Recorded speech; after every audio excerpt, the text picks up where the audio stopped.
Good everybody, good evening I should say. I've just been looking at the world clock and we're looking what time everybody else is going to bed or getting up.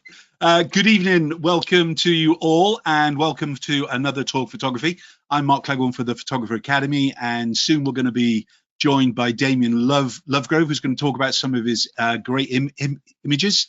If you're new to Talk Photography, then pretty much you can find us here every other week on Academy, where we talk with different photographers from around the world about some of their great images, their techniques, their life stories, and so on with it.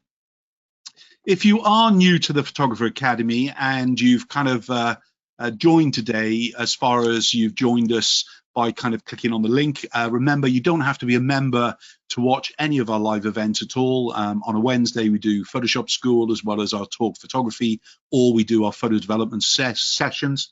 Every Friday morning at 8 o'clock as well, I do an 8 a.m. business class, so you're welcome to join us. But everything that we do, we record for our members to rewatch and download. The only thing that members can't download is the actual photo development sessions, because obviously it involves your own images, but you can watch live as it were. If you're interested to see what's going on the Academy at any stage, members and our newsletter get a weekly kind of update what's going on. But if you click onto the front page or any page of the website, in fact, and you go on to the Academy monthly events, you'll then see what is kind of coming up, and just going through the actual event days and so on. And you'll be able to kind of sign up to any of these events with using some of the links from above. Of course, if you're interested to join the Academy, it's £100 a year. We do have a Valentine offer running, so you can save £20 at present, and you'll just kind of click onto the banner or even onto the join now, and then you can kind of join through on the offer. That offer finishes on Friday night. And if you want to actually just do a taster, then you could actually join for 3 months or 6 months if you prefer, but there's no offer on that running. We do also have a champion membership, which is where you get to rewatch all of the Talk Photography in the champion members area, but you don't get to re-download those. But there's a lot more than film on the Academy itself, so as well as, you know, Photoshop, brushes, techniques, backgrounds, and so on. Don't forget our apps as well. So enough about that. Let's get back to tonight. And let me just first of all bring back my screen. So let's officially start. Damien, are you with us? Hi, hello, welcome. Thank you very much for inviting me. How you doing? You've changed your background color since we were on last. No, yeah. It's great. I love it. Damien, it's been years since we've had a chat and things, really, and I know the whole world changed, you know, and everything else with it. But thank you so much for coming back live. I know you're kind of not doing as much as you were, but I know you're kind of still very, very busy boy and things, really. Guys, if this is the first time you've been on Talk Photography with us, feel free to get your questions in. I do have a load of questions already submitted in advance from those specifically kind of 10 tonight and things. But Damien, before we get into the images, let's kind of get to know the man behind the camera. Can you just give us a little bit about your background and the BBC and kind of how you got into photography and so on? Yeah, absolutely. It was in 1984 I joined the BBC as a cameraman, and I had 14 years at the BBC, and I went from being a I went from being a cameraman to some reason it's changed my camera, but there we go. We'll just accept that. You still look good. I look very pink now, but I was at the BBC for 14 years as a cameraman, and then I trained as a lighting cameraman, then a lighting director. I got made redundant, and then I moved through to news. I worked for BBC News for a few years, and then I left the BBC to become a stills photographer full time. All the time I was at the BBC, I'd been earning an income from stock photography. I've been shooting for the Science Photo Library in London, and it was in the sort of 80s and 90s, stock photography was a fantastic income stream, and it was brilliant for me. I learned a lot of skills. Everything was on transparency on film. There was no Photoshop. It was you really sort of learn to get your lighting spot on in those sorts of environments. And from there, in 1998, I left the BBC and set up as a commercial photographer, working for big companies, Peugeot, Motorola, Parker Pens. But I spent a lot of my time trying to chase payments, and it was a bit of a pain. Working with everybody who expected credit and things, and had the idea of moving into weddings and portraits, but taking with me the lessons and the skills that I learned when I was trained as a lighting director at the BBC, and bringing those into the wedding industry. And I got trained in business because I knew nothing about business, and I did a 1-year course up in the Lake District, and then from that point on I launched weddings, and we did 400 or so, which were just fabulous weddings all over the world. Had an amazing career. Then I left wedding photography. I transitioned via portraits into teaching, and I started teaching photography, because what I really wanted to do was to evolve into the photography that pleases me. So it was in 2012 I stopped teaching professionals and started concentrating on keen amateurs. And at that point I had the freedom to choose my genres. So I did Hollywood boudoir, I did all sorts of different genres, and I took these genres all over the world, right through deserts of America, through to Cambodia, Australia, everywhere, Singapore, wherever I wanted to go, Cuba. I just went, set up a workshop, and people came, and it was a wonderful experience, because for the first time I was a photographer for me. I call myself a photographer, and I take the kind of pictures that I want to take, and I produce prints, and I feel that it's a bit like a writer writing books. It doesn't matter how many people buy them. It's a case of actually getting those thoughts down onto paper, and that's where I am right now with my photography. Wow. Let's go back to the lighting days of BBC and how you transitioned it into portraiture, really, because I think, from some of your Hollywood boudoir specifically, it literally looks like film lighting rather than what kind of, I'm going to use the word blandness that we see so much in the world of professional photography at times. In lighting wise, it's almost like safety flatness instead of creatively, dynamic. You must have kind of really opened up a whole nest of kind of creative element when you kind of started to do this, because so many photographers hadn't really been influenced by commercial photography or film and everything else with it. Were you really aware of how much you were going to change the industry at the time? I think there were a few barriers to using that cinematography look, but at the time I was surprised when I started shooting weddings, and I was looking at you go to all the trade shows and exhibition halls, and you take a look at other people's albums and things, and I was surprised at how few people knew how to use light, in terms of what side of the face to bring the key light in from, and or what have you, depending on how level someone's eyes are, or whether you got a smaller side of the face or a larger side of the face. There are certain rules that we get taught. I got taught in BBC. But one of the big obstacles, I think, for a lot of photographers there were two. One was that television lighting and film lighting is nearly all hard light, and with photography in the 1970s, softboxes became the thing, and everybody started lighting with softboxes because they thought it was kinder to skin, etc.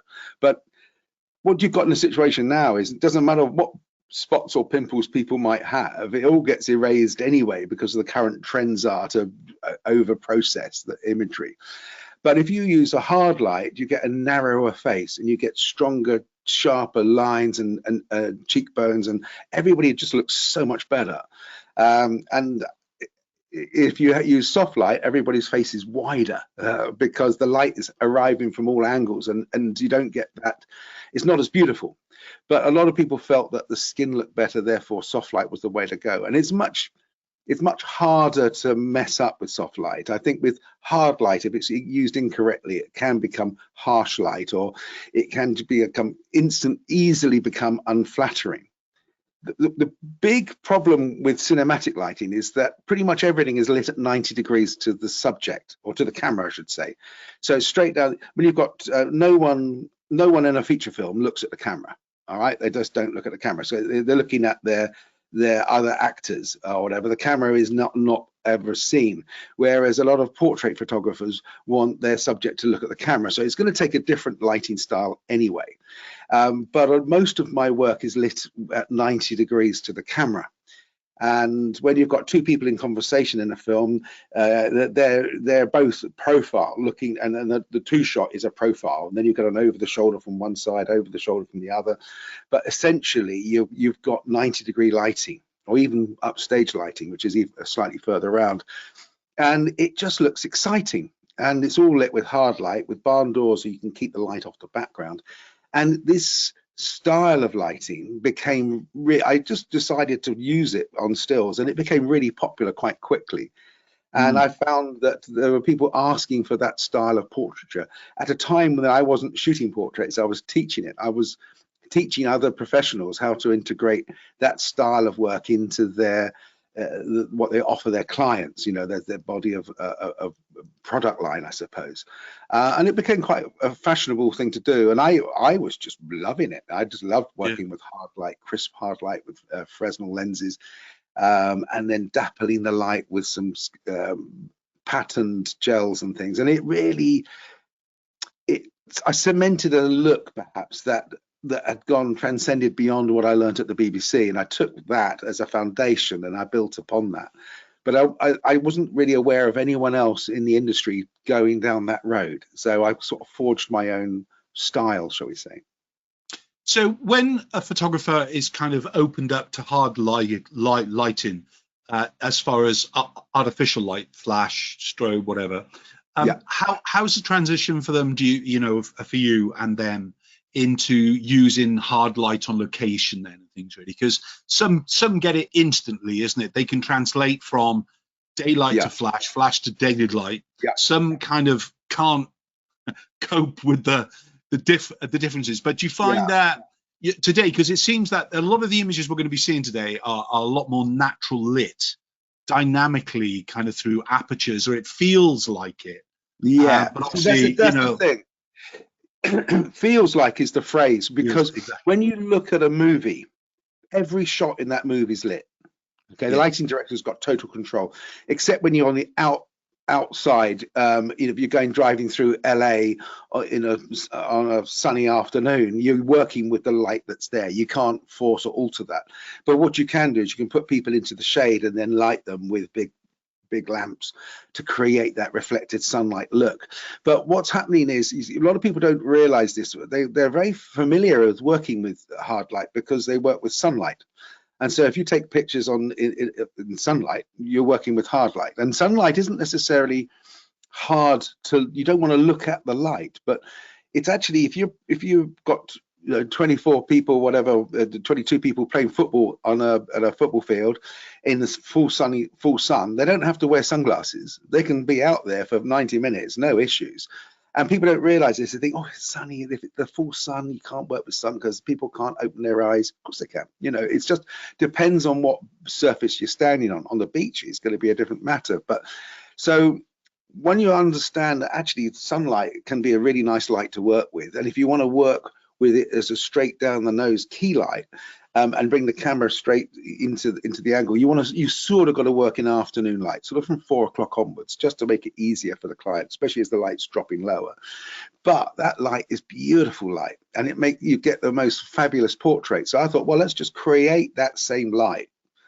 If you want to create a light with a speed light or a little Godox 8200, you need the 5-inch reflector. Okay, the 5-inch, like and that it's about this size. And that at 3 meters is the same as the sun, effectively, in terms of its area. And you can just make your picture on an overcast day look like the person standing in sunlight. And if you just work with the background, you could just side of a wall or something like it. Could just be that side of the building's in shade, but you can create your own sunlight. And that's what I did with weddings. All of our weddings had sunny day lighting. Because that's what we did. We just created that little shafts of sunlight to give punch and energy and life to the pictures. And it just was, my clients loved it. And so I just thought I'd run that through into my portrait work as well. So we're going to get to look at the first image in a minute, but tonight we're looking at developing a recognizable style and evolving a brand. Absolutely. That's the title. Tell me what we're kind of expecting to kind of go on the journey tonight with. Well, how does that evolve? Right. Well, okay. So when I was setting out to create a brand, my first product that I developed was the Lovegrove Weddings product, which was a wedding album, and that's what the clients bought. Every wedding we sold an album, and the album always started with a picture of the rings on a little macro shot, and because it encompassed both people, the bride and the groom, and then it always ended with a night shot of dancing and a party. So in my mind, we were building an album on a certain format for each of our clients. Now, the way I worked at the time was we set our lenses to f4 and effectively take them up, and I was working with my wife, and the two of us, we worked at f4 for every single wedding picture for 10 years. Okay, so we weren't cutting the cake at f11 and shooting something else at f2.8 or whatever. Everything was f4, and it gave a consistency and a look which matched all the way through the album. Everything, all the pictures looked similar, looked like they were taken by the same photographer, irrespective of whether it was Julie or myself that had taken the shots. And it's exactly what happened in the movie industry. If you look at a movie, every single frame in that movie will be at a fixed aperture, and they're just dropping in ND filters into a matte box to allow because they've got fixed shutter angles and things to allow the depth of field and the exposures. They're using ND filters to drive the exposure. And I thought, well, I'll stick with the same. So we'll choose one aperture. F4, tried 2.8, but the 2.8 zooms at the time weren't that crisp at 2.8. They were, but at F4, they came good. And also, when you've got a bride and a groom, you can be reasonably loose with them and still get all four eyes in focus at F4. So that was we stuck with F4 because it got a high percentage rate. Then we always shot into the light. We always had some backlight. And if necessary, they wanted a picture of the bride and groom at the church, but with the church doorway as a background. Well, if the light was coming from one angle or side, I'd spin the bride and groom round so the light was hitting the back of them and have the church doorway on the side, and we'd shoot them with the church doorway, rather than thinking, oh, they've got to have the church doorway behind them. So we're automatically shifting things around, and I didn't include any sky in our pictures. So we shot everything without sky, and that because sky tends to let the eye come out of the top of the frame. It draws the eye out of the person that's viewing the picture. So we thought no sky, f4, and I had a wide lens and I had a tight lens. I didn't have a standard lens. So it was either a wide shot, which was like maybe the guys getting ready and doing ties and in the room just to establish where you were, which is what we used to do in movie making, establish a shot, and then you can go in for your close-ups, close-up of the groom, close-up of the best man, close-up of the rings and the buttonholes or the speech or what have you. And that's how we developed. So we had a wide shot and then close-up, close-up, close-up, and then you turn the page on the wedding album, and then you're with the bride and the girls, and you have a wide shot and close-up, close-up, close-up. You turn the page and you're back with the guys again. So it's like a story. And again, in a movie, it's a bit like you're in one zone where the baddies are, and then you're in another zone where the goodies are, and then you've got these transitions, you see, and you've got these two stories running side by side in parallel, and you're cutting between them. And that's how our wedding albums went. And so it did look like frames from a movie as you went through the album. Cool. So we got our first image, the girls in the dunes and things, really. Let's talk about this image first. Okay, so the lighting's about 110 degrees, just a little bit further around. It's shot in, we're out in Death Valley at about 8 o'clock in the morning.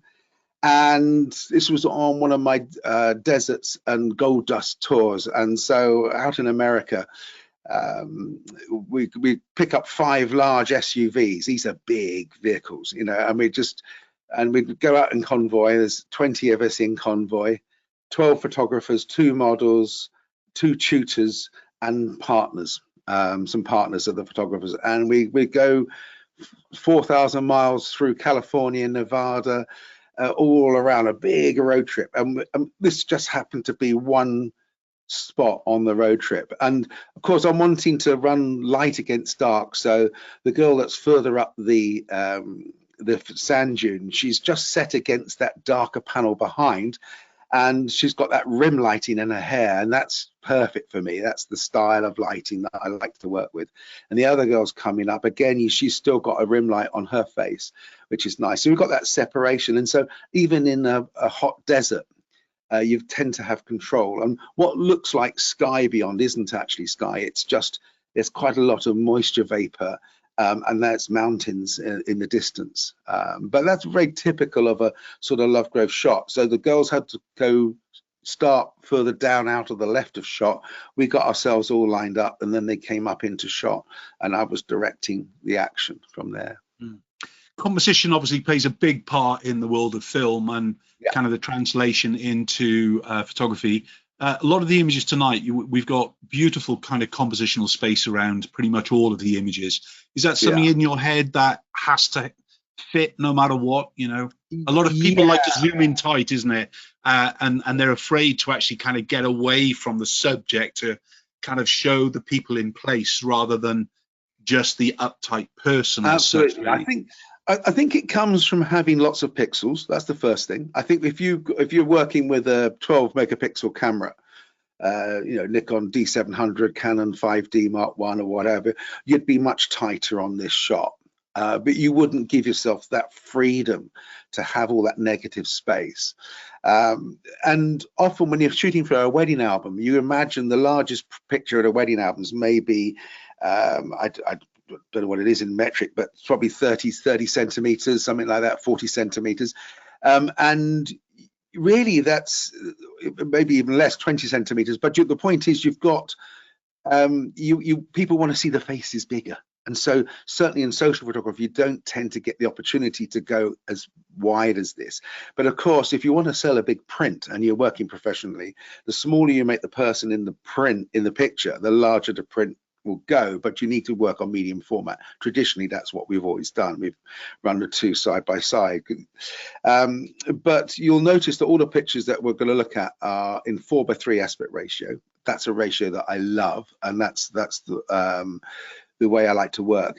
This picture here is very centrally composed, and I tend to like to force my composition into a slightly unnatural way. Often it's part of the look that I've created, but this is universally acceptable. It would make a perfectly good magazine. You could slice straight down through the center and credit into a vertical.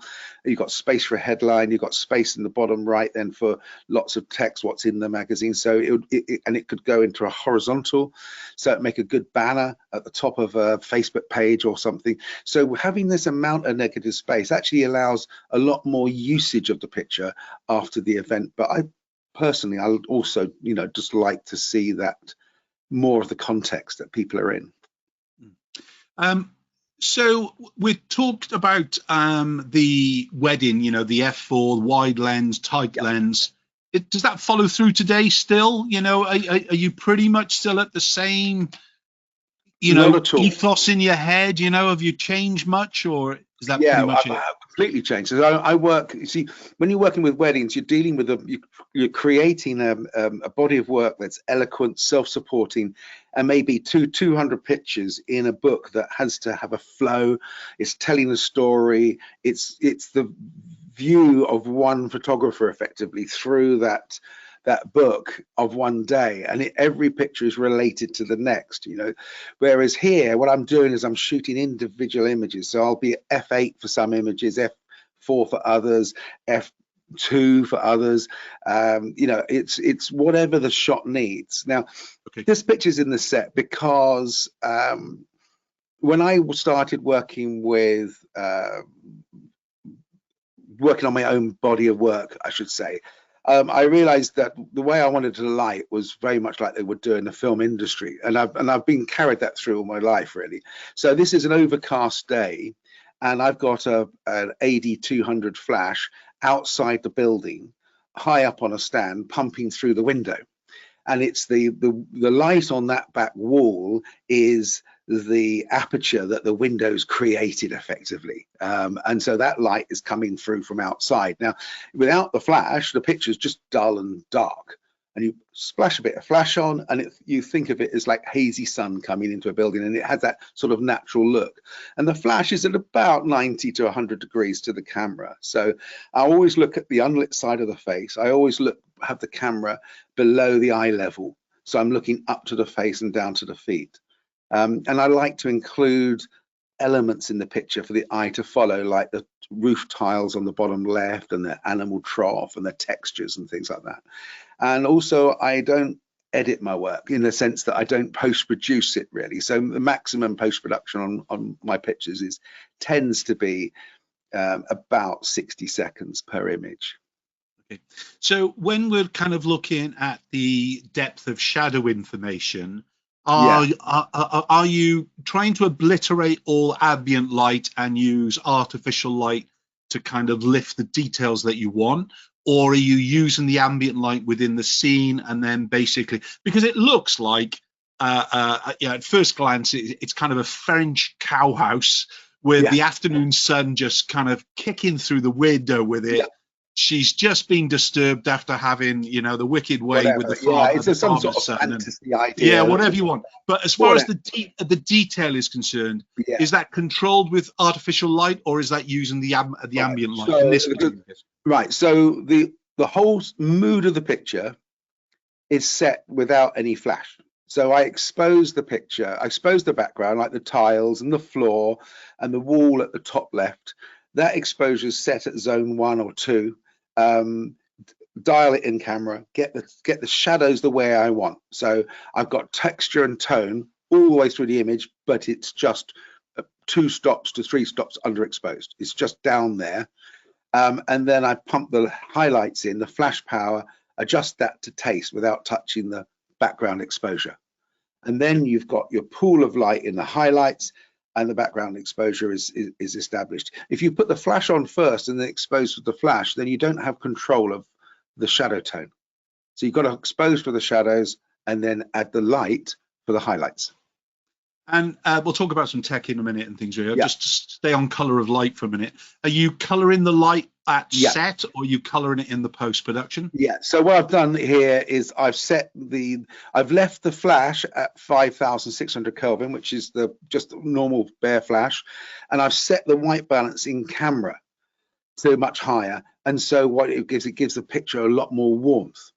And then it's warming up the ambient light as it's hitting the floor, as well as the flashlight as well. So it's warming up the whole image.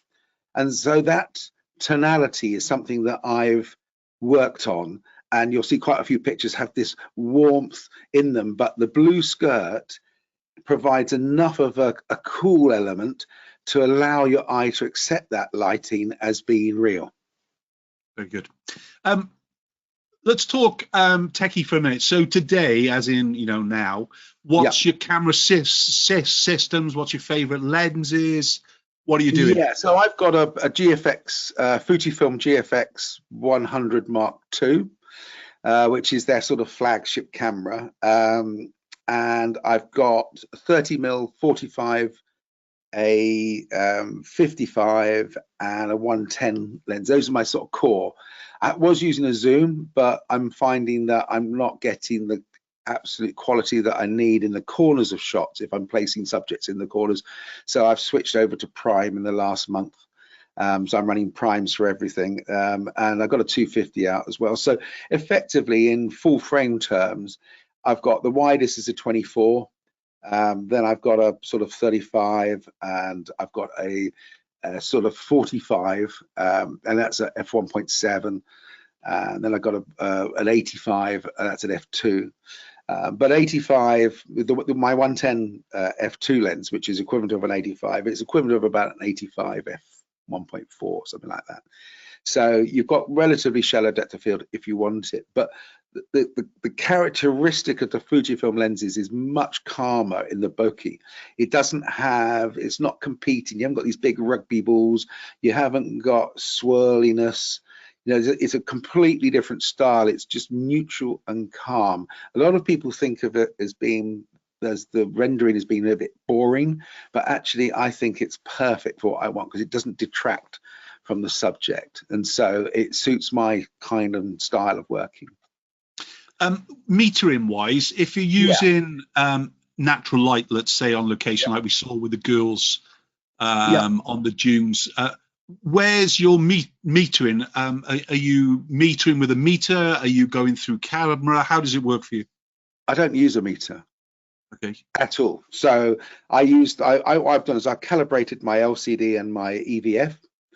Okay, so that when I've taken a picture and I put that into Lightroom, and I put the SD card or the whatever it's called now, compact flash express, CF express card back in the camera, I've got a calibrated screen, and I've got the image up on screen, and I've got the same image in the camera, and I have set the tonality and the brightness and darkness and color saturation and stuff of the viewfinders to match my calibrated screen. And that's how I work. And then all I do is if a picture looks dark, I make it brighter out on location. I don't have any metering at all. So the camera has no decisions to make. I don't have any decisions other than what I'm looking at is how I work. In the same way, an artist, when they're painting a scene, they're not using any metering. They're just choosing the palette, the colors that work on their canvas that represent the scene, or they don't even have to be right. You know, this is the thing I'm working with. I just need to make a pictorial image that appeals to me. It feels great. There's no sense of right or wrong. When I was doing commercial photography, and I had to photograph the outside of 160 Barclays Bank stores, and every single one, the blue had to be a certain Pantone color, you know, on the logos and stuff. We don't have to worry about that. If the picture looks good, it is good, and those are my only rules. So the picture we've got here at the moment, yep. I've got two flashes, both at 90 degrees to each other, 90 degrees to the camera, 180 degrees to each other, so they're facing each other. The one on the left is just out of shot, pointing at the model, and that's an AD200. And that's got a sort of half orange gels, half CTO on it, just to give it a little bit more warmth than the background. And the one on the right is at half the power of the one on the left, but you can see the effect of it down her arm. So on the right side of her arm, you can see the effect of that second light. And then I've just popped some smoke in just to give it a bit of sense of atmosphere. Yeah. In behind, but working at 90 degrees to the camera is the way I like my lighting at the moment, and you can see very clearly defined cheekbones and jawline on her, so that suits me down to the ground. And the picture, both of these pictures are with this gold dress, and the gold dress is called Rover. It was named Rover by the models because it goes with me everywhere. And these are part of a book that I'm working on. So I'm working on personal projects now as a photographer, which is such a delight to be able to shoot for a book. You know, it's great. And this is lit with AD200 again, and it's from the flashes beyond the camera, looking back down to her. I put the drums into the shot. I put the spanner in there, and it's straight down her nose, the light. And the beautiful cheekbone shapes and jawline, and the dress looks like it's fluid. It's got a nice feel to it. And are you breaking the light with gobo or with patterns and things? Really? Absolutely. Yeah. So I've got a gel in front on. So the flash has got barn doors on it, and it's got a half orange CTO gel again, and you can see that the top right in the frame, just the ambient, is quite cold. So that's the ambient daylight setting. That's that color set by that, and the light that I'm adding is warm, and I'm using a gel with pattern on it over the flash, clipped to the barn doors with clips, and the AD200 is running through that, and you get this. So along the top of the furthest barrel, you can see there's a line running through that. That's a shadow from this gel. And just to the right of her head, as on the floor, there's another darker shadow, and to the left of the spanner there's another one. These are all created by this dappled mottled light, and this is what we used to use at the BBC when we're lighting drama, because broken light is the most convincing. You know, this is a completely lit situation here with hard light, but it looks natural. Very good. We've been asked to kind of walk us through your typical workflow during a portrait shoot. Not so much the post-production, I don't think they mean. Yeah. But from the conceptualization to the final shot and things, how much are you planning in advance, in other words, or are you winging a prayer in it during the session, or how does it work for you? Well, I know what by minimizing your kit and your style, you can then, it helps you to zone in. So in this situation here, I was in Mallorca. I'd just been teaching a group of German women wedding photography, and I had a day off. And in the village where we was a restaurant there, and I met a jeweler. This girl, she makes jewelry, and she realized that we were all photographers, and she asked, well, could someone take some pictures of my jewelry? And I said, I'll take some pictures of your jewelry. Will you pose for me? Because I want to do some photography. And she said, yeah, no problem. So this is what happened. And we went, after I'd done the shoot for the jewelry, we went out to the beach, and there was this storm coming in. I happened to have an AD 600 Godox and a boom arm and quite a heavy duty lighting stand. And I rigged the lighting stand to the right of her. I put the boom arm over the top out of shot and pointed straight down with the AD 600 flash. And every time this water came in, the wave came in, the flash would sink a little bit and I would sink a little bit.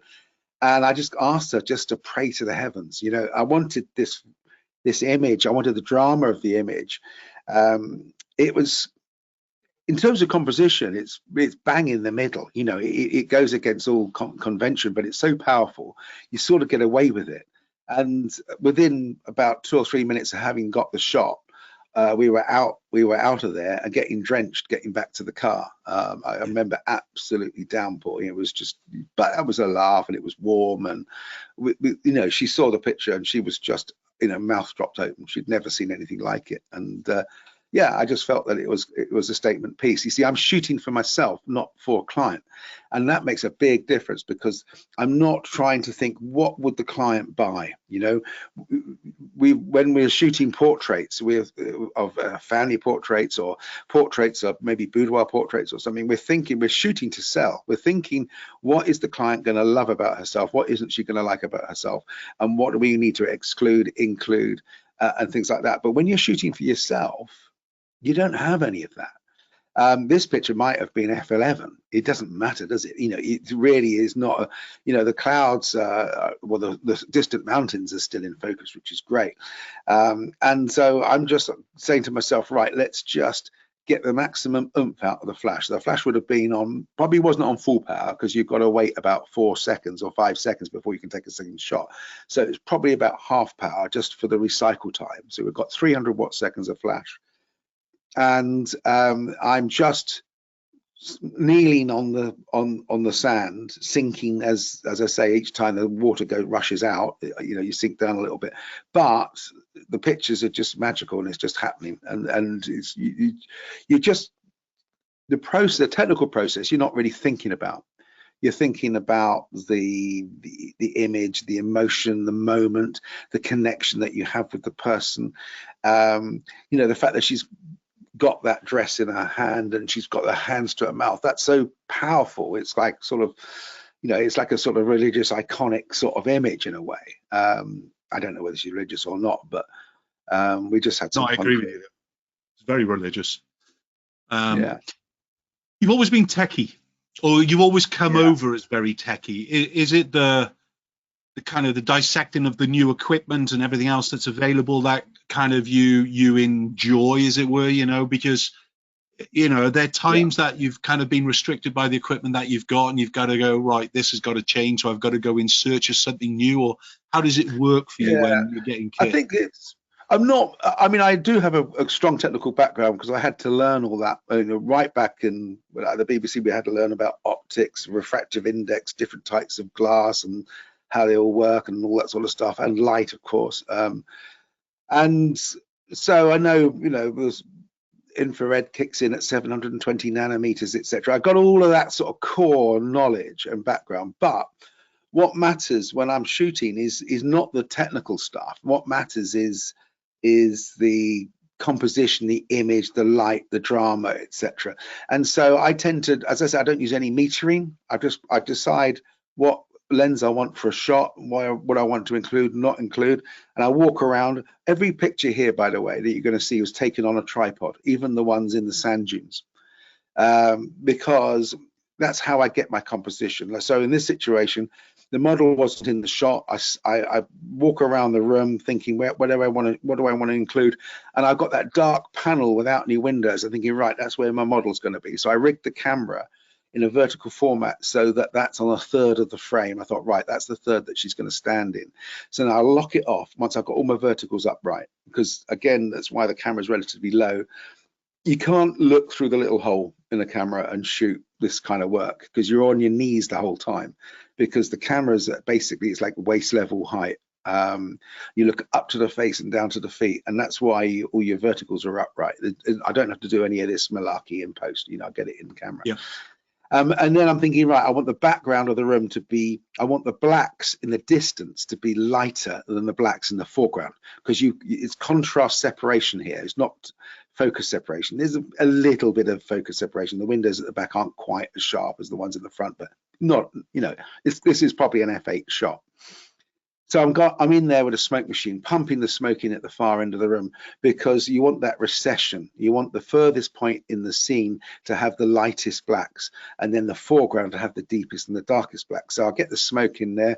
The models comes in. I'm working with two lights, pretty much 180 degrees opposed. So the key light, well, you can see the shadow of the key light is bottom left. It's crisp, hard light, and it's scooting off down. It's probably about 100 degrees to the camera. And then the light, which is lighting her back, you can see it's a slightly softer light, because you can look at the shadow and it'll tell you that. But I just scoot that left and right a bit, with the light position, until the sculpture on the back is perfect. And then I've got myself my shot. So that's the technique. And we've got those lovely sort of leading lines into the infinity from the windows, which just helps to drive the picture, and then the checker floor as well. Where's this image shot? Do you remember? This was shot in Lausanne in Switzerland. It's a brick factory which has been cleared out, and it's just empty, but the glass is super dirty and beautiful. The textures are great. They've tidied everything up, patched up the floor so that there aren't any trip hazards. They've made the electricity in the building safe, and it's now an event space where they have big meetings, conventions and stuff. And I just saw someone in Switzerland suggested that maybe we do a workshop there, and I thought, yep, let's do it. And so I rocked up and we shot for 2 days in this building. It was brilliant. Just rented it, did the shoot, had fantastic clients from Italy, Germany, Switzerland, all come for 2 days of fun, really. We had some great fun. And then I went from there down into Tuscany to do my Tuscany workshop. Very good. In your experience, what are the most common challenges you find that people who come on your courses or in general that they face when they're learning, the portrait and the lighting as well? What's the most challenges, you think? Well, the challenging thing is to have a vision of what they want to achieve. All right, so actually walking into a space and understanding and pre-visualizing the potential. So in a way, I come into a situation like this and I can see what I'm going to do and the type of shot I'm going to make before I start setting up lights and posing models, etc. I want a strong diagram running through the picture. I've got two models. I've got two skirts that look fairly similar, which I bought on AliExpress from Amanda's Dress House. They were probably about $40 and $60 or something like that. And I've got this big rock in the foreground, which I thought I'm going to work with that. There's a hole in the wall to the left, and I thought, well, I'll just work with a rock. I'm not going to move it.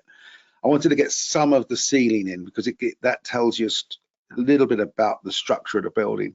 And I've got one Godox AD200 on a boom arm tucked right into the corner, pointing back, sort of back towards the camera, really.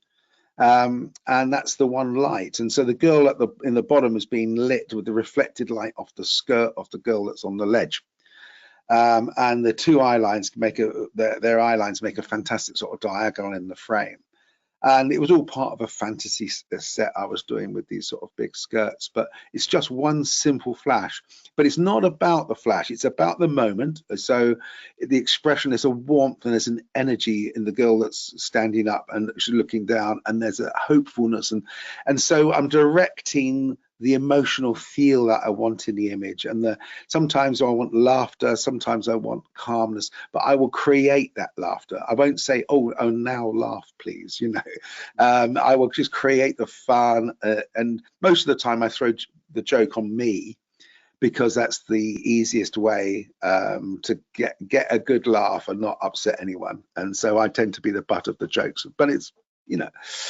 Can I bring you back to and the then question? You get this picture and it looks, oh my god, it looks fantastic. Can I bring you back to the question? It's more about what are the common challenges that you see people in this kind of transition? Yeah, That's so really what. well, there's two things. One is the directing, understanding how to manipulate, you know, how to get someone to do what you want them to do. Because although these people are models, they're not full-time models necessarily, and but a model is someone who's just comfortable in front of camera. So you've got that, you can tick that box, and then they are just real people. So you do need to direct them, tell them what you want. Because if you let them go into their own posing, they'll be hands up here and like this, and they'll be pulling strands of hair out and things. And all the things, you know, I don't want the picture to look like models. I want the picture to look like two girls in this sort of fantasy drama.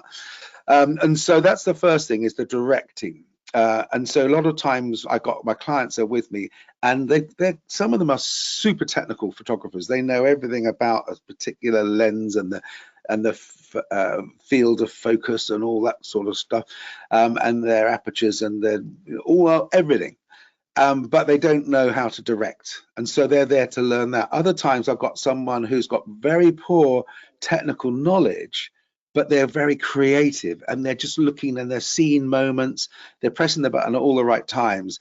We might be set up in a scene, and they might just look from a different angle, or they'll come in and they'll have a joke with the girls, and they'll take a couple of close-up shots, and you look at their pictures and they're beautiful, but the camera might be on auto. You know, it doesn't matter. But in this situation, the first thing I have to do is to get the people with Sony cameras like Hasselblad, Nikon, Canon, Fujifilm, Olympus, and Panasonic, all triggering that one flash in the corner and getting that to work. So first of all, we've got to get people onto the right settings within the camera so that the flash is going to work with the trigger.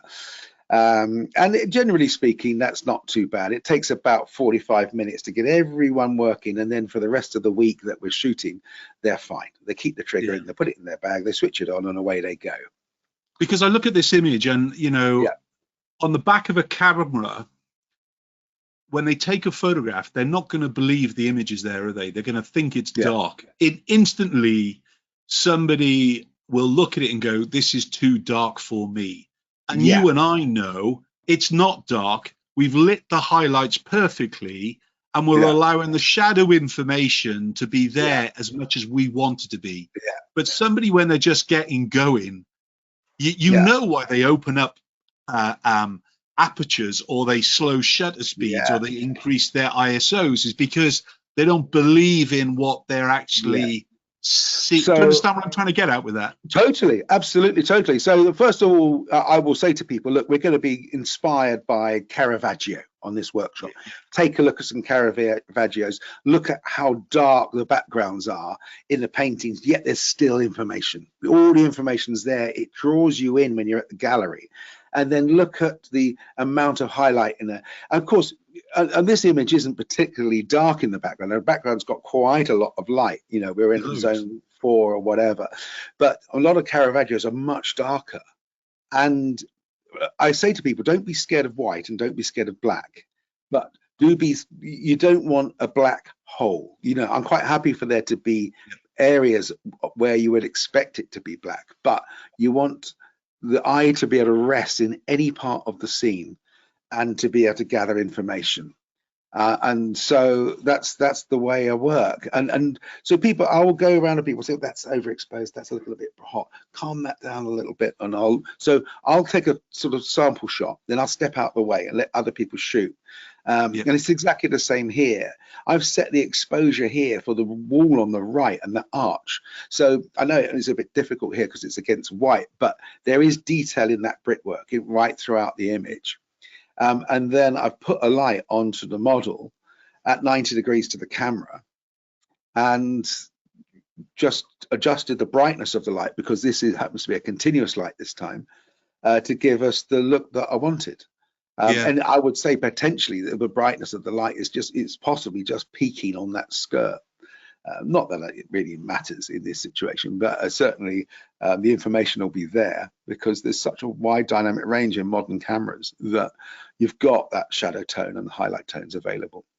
So what do you believe are the essential qualities and skills that, an aspiring portrait photographer, forget making money from it, but people who just want to take photographs of people, what should they be looking at? What should they be actively developing, do you think? They should be going around art galleries.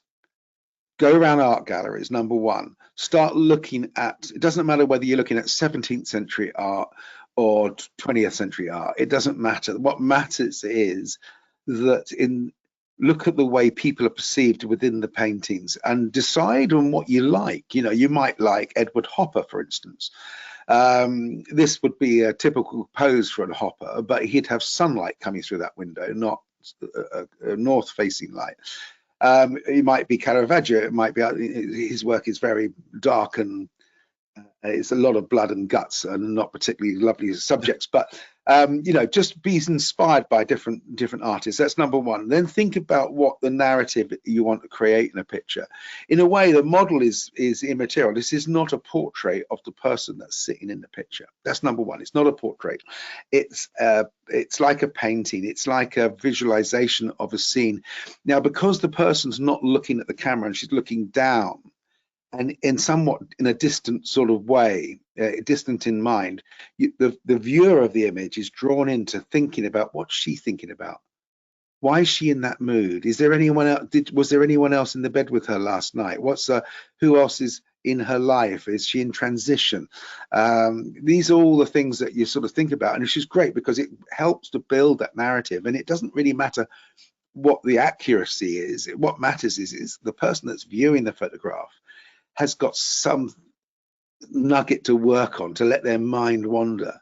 And you can see in the beams in the top of the picture, really, really supporting shadow tone is the way I've been working for the last few years. Strong, deep shadows, but with definite information in the shadows, allowing the eye just to wander around the frame. So while we're on that art thing, I think that's one of the best bits of advice we've ever heard on Talk Photography is go to a gallery. You just don't have to look at photographs online or whatever it is. Go and see the true masters of light and paint and shadow and everything else there. So thank you for that. I love that. Anyway, let's stay on that theme for a minute. On a personal level, this is I'm just going on my questions. How do you stay inspired yourself now, especially if you're shooting more and more of yourself, to continually evolve your vision, because photography is an ever-changing landscape, isn't it? But totally, what you believe in, what you want to shoot is your thing. Yeah. How are you staying inspired at present? Well, I mean, when I see a picture like this in front of me, I'm thinking I'm so proud to have taken that. I remember the moments. It's about the experience for me. Not really the end result, although the end result really matters to some extent, but the experience. I was there, it was hot, we were in Tuscany, we'd had a fantastic night the night before with wine and beautiful food. We got a private chef, we got our own private villa. All of the photographers are staying together with their partners, and we're having a great holiday effectively, but it's a creative time, and we are creating, classic shot after classic shot after classic shot. And I'm taking the photographers through my vision as we come into this space. I'm thinking, right, how much mess are we going to create on the bed? Do we need it to look like she slept in it, or and then how are we going to work the lighting? So we shut all the shutters in the bathroom because the light was coming through from the back, and we shut the shutter in the main bedroom and just opened it a crack, so it's just a slash of light that's landing on her. Then where we're going to set our exposure and this sort of thing, and then bringing that left foot forward and putting her weight onto that, open the body and the shoulders out so we can see the front of her, and then bringing her hair off the side of her face meant that we got her profile. Letting the hands drop but not look like they're being shot or dead, you know, giving some tension into the hands. So all these little elements, we're working as a group to construct this. And then we capture it. You know, if I was a paint, I do like to paint, but I'm a little bit impatient, shall we say. I'd be quite happy to paint this as a painting, you know, an oil painting or whatever, if I had the patience to do it. But photography allows us to do maybe 12 or 20 paintings in one day, whereas with oil painting you could be doing 1 week per output. Are you finding yourself in particular themes or narratives or genres at present? Absolutely, all the time. So so this was taken in September, and it's hard light, crisp hard light, scooting across. It's for the book called Rover. And I'm looking into the unlit side of the face. I'm shooting from the camera at waist height, looking up to the face, down to the feet. And that ladder it's got a bit that's broken on the bottom right, so it wouldn't stand up against the wall. So we got a log out and wedged it up. But the ladder was just lying down on the ground, and I just thought the ladder we need some compositional element. And ladders are great. I love it. If I see a ladder, I want to use it. Same with push bike. You know, push bikes are fantastic shapes and compositions, but the ladder I thought worked really well here. This is in a medieval tower, and you're crashing through the herbs to get to it, and it's amazing. This is a 12th century tower in a small hamlet in Tuscany that's been abandoned, and there are maybe 10, 12, 14 houses in this hamlet, all open and all abandoned, and a chapel. And it's just in the woods. You would never find it if you didn't know where to look. And so the part of my projects is in the evening. I'd open a bottle of wine, I've got a glass of wine, and I'm on Google Earth looking for places with holes in the roof and where tracks haven't been driven on recently, you know, so that you realize that there aren't people there. And then I go out to Tuscany and actually go into the woods and go and find these places and see what they're like. And then once I've got a great location, then I bring my clients from. So in this situation, we had someone from Australia, we had someone from Hawaii, someone from Canada, California, you know, so we've got people from all over the world coming to Tuscany to shoot this kind of image. And fascinating, beautiful. You know, wonderful. So this is our last image of the night. Okay. Before we go on to it, looking back so far, because you know you've traveled through the world of photography in quite big peaks and troughs in so many ways. And I know we're kind of at the end of kind of having to create for somebody. You're creating for yourself and you're enjoying that and everything else with it. But kind of looking back, what's the advice that you would kind of give to the younger self now? I know it's kind of, we hear this quite a lot, isn't it? But I think it's quite relevant because we've been on a very fast journey through different genres of photography, through commercial, through wedding, through portraiture, through to teaching and so on with it, and self-publishing as well and things really. What's the advice you give your younger self or somebody like you out there? Right, I would say get in your 20s, get all the technical knowledge and the skills base you need. In your 30s, earn.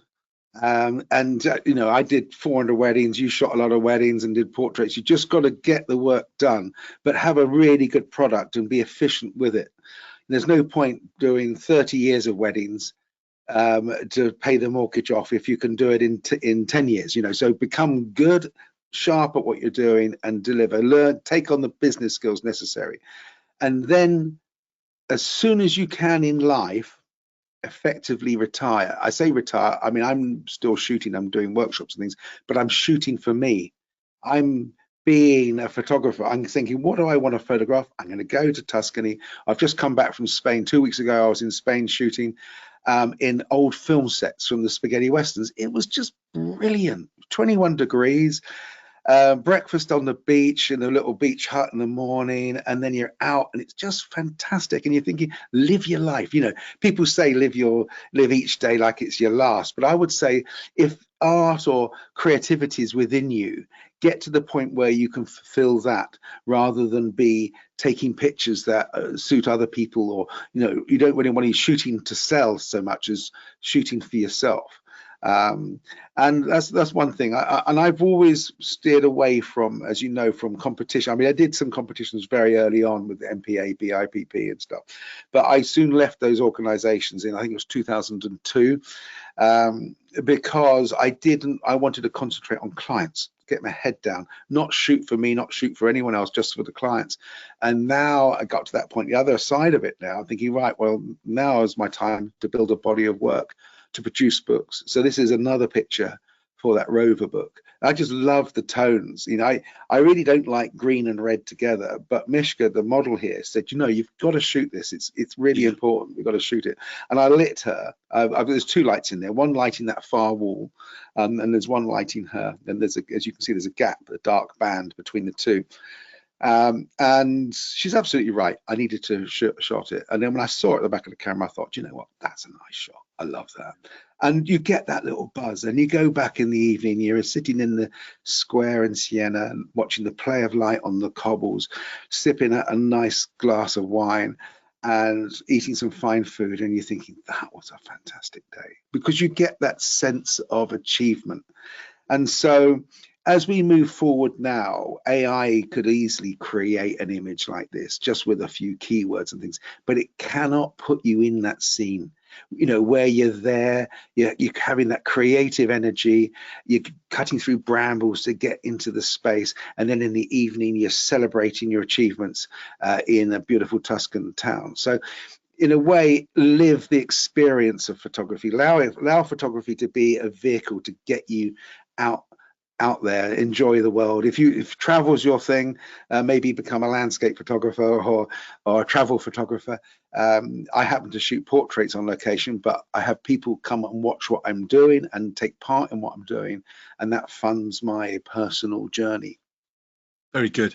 So if you want to find out more information about Damien, which has absolutely been brilliant, I'm sure we'll be nagging you to come back again soon. Especially some of the kind of the up-to-date ones, like the Spanish ones that you're on about and so on with it. But if you want to find more information on Damien, obviously you can kind of find him from his purple port anyway. Lovegrove Adventures is the website. Yeah. I know you've got quite a few workshops coming up and things. Really, is this the main place to be going to? Yeah, not so much workshops. So I'm going to be out in Spain in the summer for about a month, and when I'm out there, I'm going to be just working with one or two people at a time, maybe.